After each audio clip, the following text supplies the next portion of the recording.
Narito na ang nagbabagang balita sa oras na ito. Inanunsyo ni Pangulong Ferdinand Marcos Jr. ngayong Sabado ang isa pang serye ng malakihang fuel price rollback na epektibo sa Martes, April 21.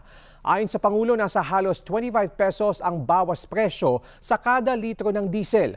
Mahigit 3 piso naman sa gasolina at 2 piso sa kerosene.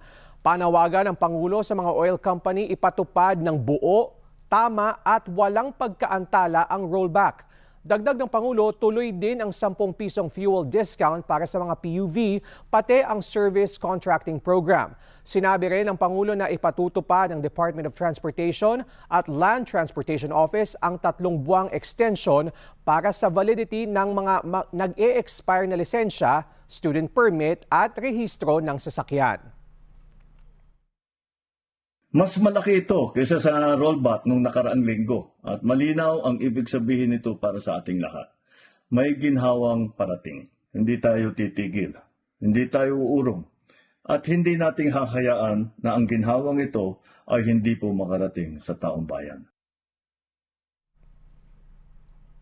Nagbanta ang Tehran na muling isasara ang Strait of Hormuz kung hindi ititigil ng Estados Unidos ang kanilang naval blockade sa mga daungan ng Iran.